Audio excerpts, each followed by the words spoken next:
Welcome to the Actuarial Agendas in the Know podcast, where we look to speak to some of the best industry professionals to gauge a unique and insightful perspective on the profession.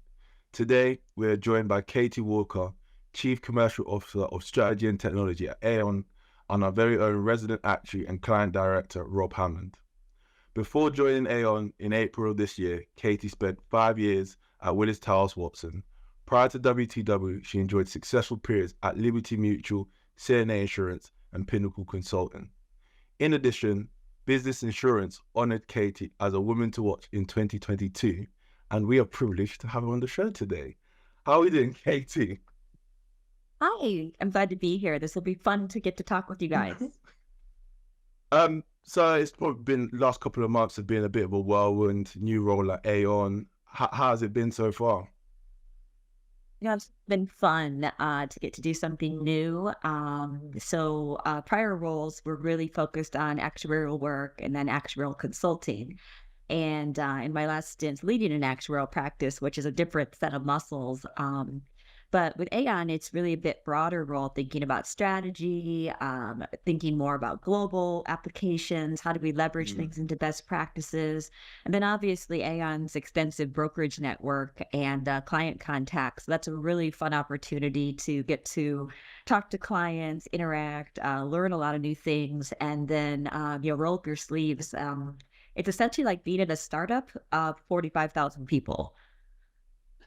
And when I'm doing like research into yourself, and by trade you are an actuary, a traditional actuary, your chief commercial officer is not a role that you see many actuaries really moving into. What for Aon? What was the reason behind and your motivations behind such a move? Yes. So when I was interviewing, they were talking about what do I like to do, which was such a fun thing to be able to say, I like to do this. I've done a lot of things in my career and I've been fortunate enough to enjoy a lot of it. But, I have a boss who just really says, what gets you out of bed in the morning? What would really motivate you to come work here? So I thought, what do I like to do? I love the idea of strategy. I'm actually a business major, so I am a trained actuary, but I often say I'm an accidental actuary. That it found me, and then here I am some years later. But I love the idea of understanding actuarial work, understanding how insurance companies work, and then really thinking about how does that work within a business. So the business application is not something I think every actuary ultimately enjoys, but it's also, I'm trained in business and trained in leading an organization. So for me, this is just fun to think about how do I put these pieces together. And at Aon, I had the big set of Legos to start with. It wasn't just the small set and go find some more, but we had big Legos to start building things with. So it's been a lot of fun, lots of acronyms and new things to learn, but a lot of fun. And you, go on. Sorry, John. I was going to say it's really nice actually. I talk to a lot of actuaries and part qualified actuaries or nearly newly qualified, and this will be nice to hear about the lots of different things you can do as an actuary. And it's not just all about number crunching and so on. And I think you probably don't do much number crunching these days. Is that right? That's true. There are days where I have to block out a couple hours to get to do some real work. So I think there are days where it's just fun to do a spreadsheet. My husband laughs at me because I can take anything and he's like, you're going to make a PowerPoint out of this, aren't you? And, but it's different. And I know that the practitioners that I had the privilege to work with over my career, brilliant people. I've often said I don't stand too close to many of them because I'll be found out, but it's different skills. And so I appreciate, I grew up, you mentioned Liberty Mutual, doing large reserving and workers' comp reserving, which is not easy. And I did really enjoy doing it when I was there, and specialty pricing at CNA. And then, back into pricing and analytics and things where it's that first day of school jitters. You're not sure you're good at it. But then you're like, okay, I'm going to figure this out. But this role is just very, very different in the sense of I have a very good understanding of analytics, which then it's kind of the tagline people talk about right now, using analytics to make better decisions. I use analytics, and I'm making them crazy right now asking, can I get this? Can I get this? Can you slice it like this? Because I think business analytics, it's really the same idea. I want to make great business decisions. Give me some data. Yeah, that's fantastic. And your role title, strategy and technology, what does that entail? I think, on the technology side, I'm really curious about future trends. I think we talk about the advancement in AI, which has just taken the world by storm in the last 18 months, and how that's going to affect the industry in terms of how companies will develop products going forward. In your role, what does that encompass? Technology is really interesting because there's two ways to think about it. One is, let's sell some widgets, and here's a 6-pack. Would you like to supersize it? And I think there is that type of technology. Technology within insurance is a bit more complicated in that it's not actually what we're selling. We're selling a solution. And the solution is generally that you need something to work better, to work faster, to work smarter. And the complication with technology is you're trying to hook it up into a number of systems that are not always modern.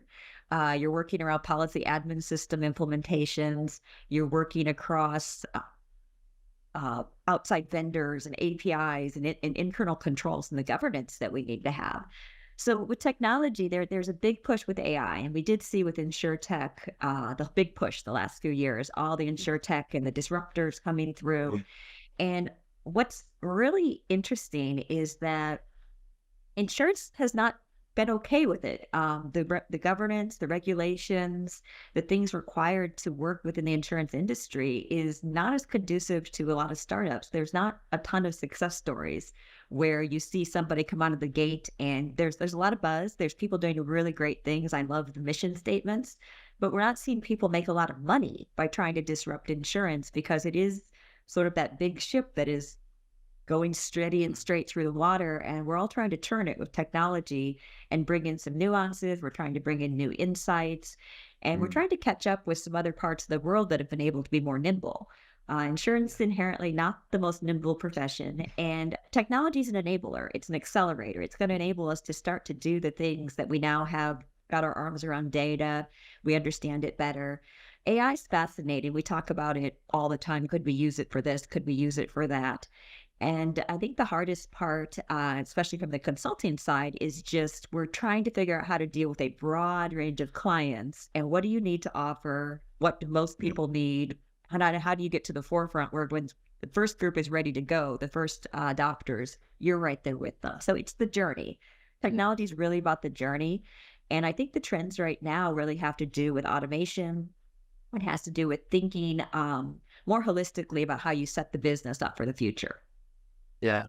Katey, it's interesting to say the insurance is like a big tanker that you're trying to turn around. Do you think it's what they're trying to use technology and AI for that's difficult, or is the industry itself resisting the use of AI and technology?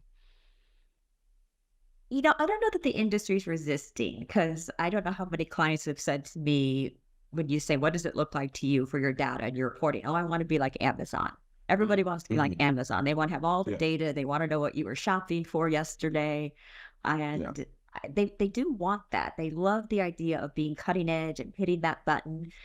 I think there is some hesitance to change, though. Insurance is a bit of I think we're still scaled a bit to, I don't know what generation we're on now, the Gen Xers, the Gen Yers, the baby boomers are starting to move through, but it hasn't been a millennial occupation.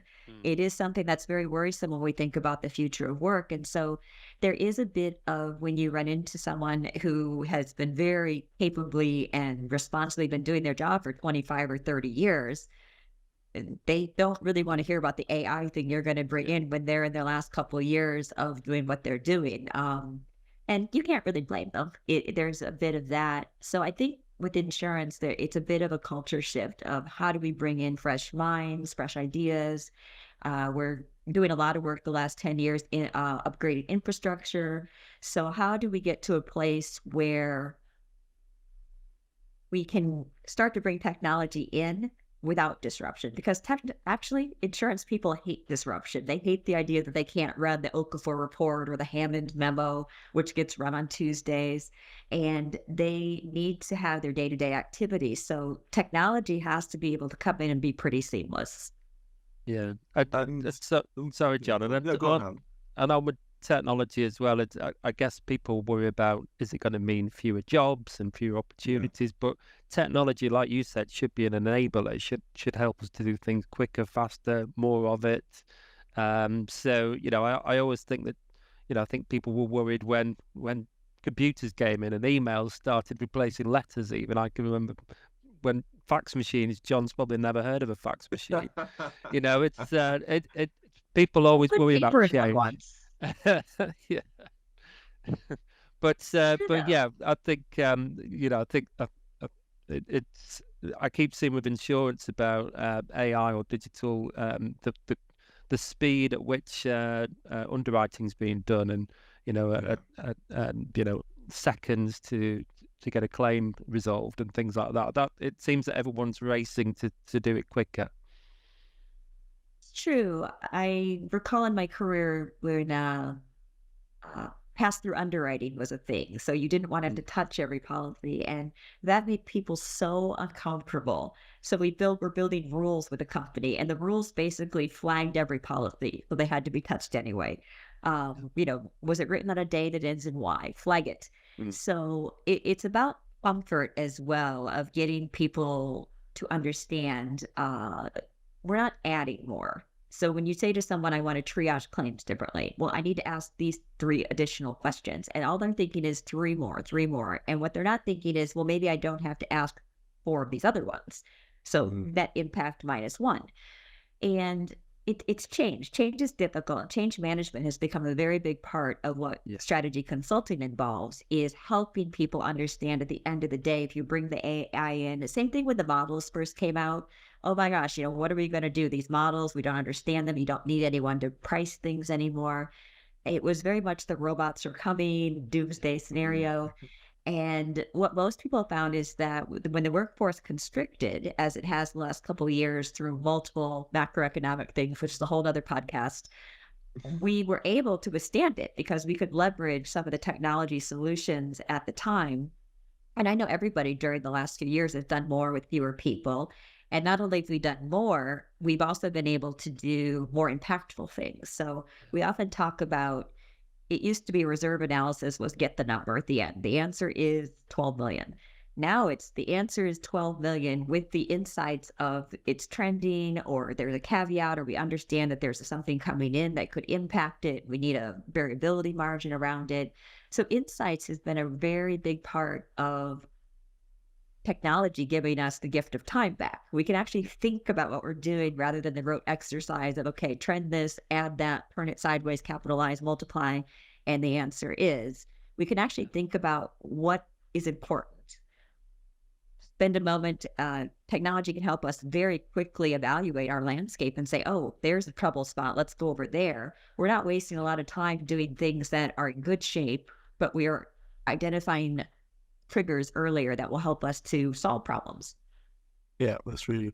And I think one point that I want to touch upon there, and Rob mentioned it there, was the speed underwriting is done. I think as the industry has evolved, and you mentioned getting your time back, technology right now is all about speeding up the process. Like you said, there's a little bit of a resistance. Would you say that resistance might be seen as a positive thing? Because yes, AI is so exciting. Yes, this new technology can speed things up. Should we have a little bit of caution as we try and integrate it better within the industry? It's good to keep an open mind, because a lot of times we say faster is better, bigger is better, brighter is better. And then we have to think about what are the long-term consequences. One of my very early actuarial projects was when credit scoring came out, and there's a lot of young people on the line saying, well, that's going away, that's archaic, and it probably is these days. But it was such a thing that we saw what lift there was. We saw how predictive it was. Then we pushed it into the market, and you may or may not remember there was so much backlash about in the US, especially about regulations and were we discriminating, and coming out of the pandemic and the many things that happened, there's that question again. So it's unraveling it is a whole nother issue. Sometimes we put things in and we never consider that we may have to unravel them later if something is not working, or even really standard ones without getting political. Gender is a variable, as a whole political one that you have to say, how would I unravel that? How do I pick up the lift in some other variable? And so the faster part, there's so many things. You can push a button, you can pull data from 7 different external sources and get this great underwriting model. And I think the cautionary tale is just not to be too reliant on answers such that we say, ta-da, there's the answer. And we stop looking at the drivers, because it could be saying the rates are going up. And we don't pause and look and say, well, that seems unusual, or does that seem in line with our philosophies, with our corporate mission statement? And there's a possibility, I think, of always being too reliant on technology. So using it with our brains, with the many smart people that we choose to hire, I think is really the essential part. Really good. You mentioned being a woman and gender. Katey, how has it been in terms of your career? You've been, with your experience and the sort of shift now in terms of trying to get more women into the industry. What sort of evolutions within the industry in terms of gender discrimination for actuaries have you seen in terms of the improvement? Really interesting time right now, because I think there's a big push on equality, we use diversity inclusion. Someone used a phrase once at a conference I was at, which was more about representation, which I thought was fascinating. So it's akin to the idea of my other favorite way someone described it is you're inclusive because you invite the vegans to your barbecue, but you're not representing if you're only serving hamburgers, hot dogs. So it's a bit of a silly one that I always remember someone saying, and it made sense to me. I'm like, oh, you're inclusive. We invited you. Yep, there you are. Yeah. But you're not really you're inclusive, but you don't have proper representation if there's not voices at the table. And so, I think through my career and in the last 5-ish years, I've probably been asked to do more speaking about being a woman in the industry, because here I am. And it's interesting to think back all the way to the beginning and where I started, and it wasn't good. There were things that could be said, and it's interesting because if I were to say, oh, this happened, women are shocked and they're horrified. They're like, someone spoke to you that way? And I have to pause for a moment. And a lot of times I think women were conditioned that we were supposed to be okay with this, and if we couldn't be complainers. And my career's obviously gone a little bit different track than a lot of people, but I'm a big believer in advocates and allies. I know a lot of men in the industry who've always been champions for me. They've been supporters.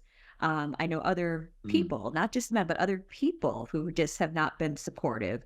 And some of it's just stereotype that there shouldn't be 3 women in the room. There should be 1 woman, one nice token woman, and that's difficult. So I think there are days where I feel like it's a lot better, and then something will happen and you'll just look around and you'll say, wait, what? And it's concerning, because I like to think that our profession as a whole, people who really work in an industry that's about indemnification and fairness and equality and doing the right thing, that we would have a better handle on it. And in the last 3 years and changes in the world, you just feel like things are there some days, and then you turn and you're like, no, they're really not. And I've been fortunate in a lot of ways where I've had opportunities, but I think that sometimes there's still a notion that women either you are the token woman, or I've been asked to be on panels because we just don't need another white guy in a blue blazer. And I remember a friend asking me to do this, and I said, well, I'm going to wear a blue blazer, because that was all I could come up with. But I'm qualified, and that's the part that is just amusing to me sometimes, is people will call me not because they always think I'm qualified, but, oh, you'll make our panel more inclusive. Yeah. So it's an interesting phenomenon, and I enjoy the challenge. I've gotten some great opportunities out of it. I've taken every one of them to say, here we go. Let's have a talk now, and we'll showcase what we're going to do and what's the right thing to do. But it's disturbing sometimes. And I think it's obviously people of color and women and people in different roles. Again, I don't want to get too political on it, but I think it's challenging to show up and say that we're all going to be our authentic selves and then not really have the right structure. If you're a company and you say, I'm for pay equality, your women have to make the same amount as your men doing the same job with the same skills and the same capabilities. If you're not doing the same job and you just happen to have the same job title, that's different. But I think if a woman's doing the same role, I think if a Black person is doing the same role, I think if an Asian American is doing the same role, it really needs to be, and companies have to actually stand up and honor it. And I think we're talking the talk right now, and I think we're starting to walk the walk. Yeah. So that's my political soapbox. I'm off it now. But I think it's really. It's broader industry. Yeah, I think it's interesting what you say. I really liked your analogy of the barbecue and the inclusion and representation, and I think the industry is getting better. I still think there's a long way to go, and having representation, people like yourself, Katey, in senior positions is great role models for younger women coming through the industry to say, yeah, we can make it, we can get there. So I think that's great. It could be some trial and error. It could be a little bit of finding the right place where you fit and where the culture fits. And that's the other challenge that I think women have always had, is that traditionally, go back to the 1950s, we've been meant to serve almost, and roles in the office of den mother or the person who back in the day would get the coffee. And so it's a cultural shift for us to be able to feel empowered enough to say, this culture isn't working for me. I need to find a place that fits better for my goals and my needs. And I think that is a big change in the last even 10 years of women feeling like I could go get another job and I'm not going to ruin my life or my career. And I'm just going to find a place where I can go and work and do my best. Yeah. And one thing I really want to pick up on is you've been in spaces or panels where you felt like you was the only woman there. What sort of initiatives would you say that should companies look to encourage more women to step up into senior roles, whilst not necessarily feeling that, oh, we're just tick box for the company to say, oh, we've got a woman on our panel? So I think from the company side, a lot of companies are really looking for good people, and you can read any article and it really talks about some of the gender differences that men are raised to be a little bit more look at me and strength and power, and women have not always been raised that way. And so I think generally culturally, as we shift, where women are more able to say, I accomplished this, not I worked on a team with, I supported. It's some of the action verbs within even resumes that you write, led the team, directed this, not contributed to. And so there's small things like that that are making a difference in the way that we speak. We talked about allies and empowerment.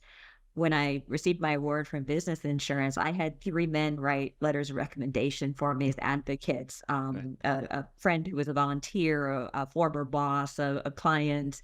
And it was really nice to be able to stand up and thank them for being allies and for being part of the solution. So I'm not sure I answered the question exactly, John, so I'm happy to dig in a little more, but I think there's a shift in mentality of being companies finding places where women can stand up and make decisions and women feeling confident enough to do it.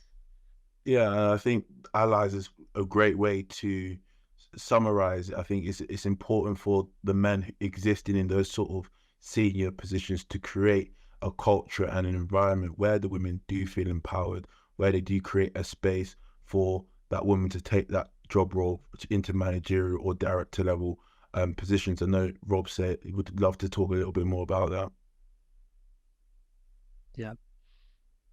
Yeah. It- Sorry, go on, Kate. Yeah, go on. No, I was going to say, in my experience, I've been blessed with some bosses who did create that role, but they also treated me fairly. So I had equal expectations. I wasn't really given a soft, here's a little job for you type of role. It was you're one of the three managers, here's what you do, and you're judged on the same scale. And there's a toughening about that. You got to rise to the challenge. And so I think for men, some of it is creating the opportunity, but still being fair. I don't think any woman really secretly wants a pass so that she can get a better job at the end of the day. We want to be treated fairly, and we want to succeed.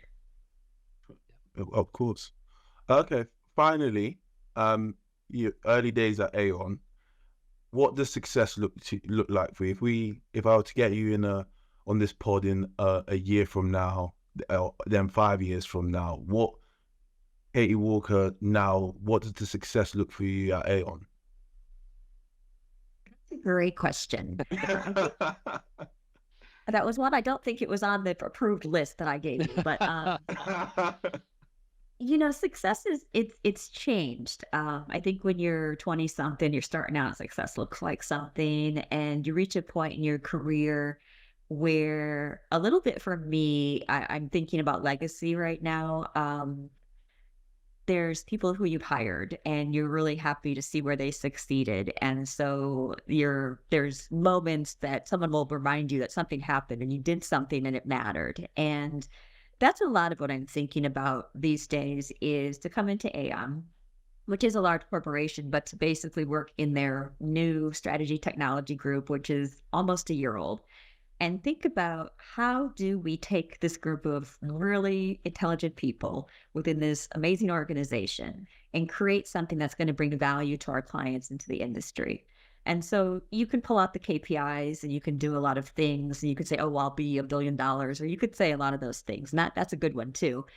But I think a lot of where we're going to measure our success in is, were we able to adapt? Were we able to show resilience and able to work with our clients? And I think the impact that we're going to see that people will measure is, okay, how much revenue and how much of this.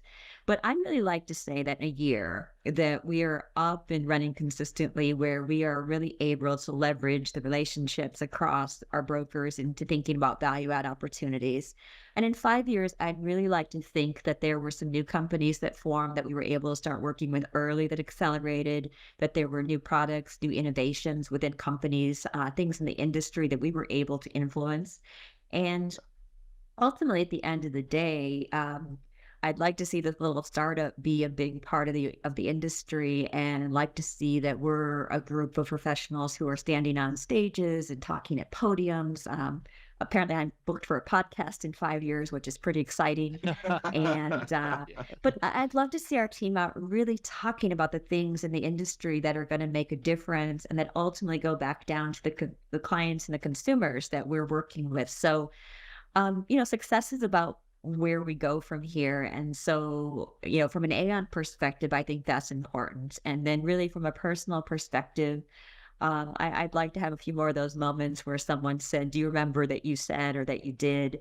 And where I've really been able to impact people, make them think a little bit differently, make them pause, make them take a moment and do something for another person, because that's kind of why we're here. It's what it's all about.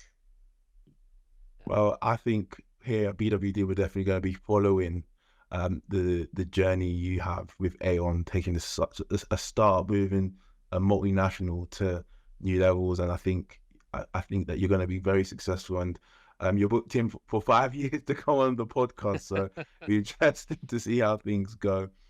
But in the calendar, so we're good. But thank you very much for your time today. Listeners, that was Katey Walker here on the Actual Agendas in the Know podcast. Make sure you hit the little subscribe button to make sure you don't miss any of the latest tips, trends, and news within the industry.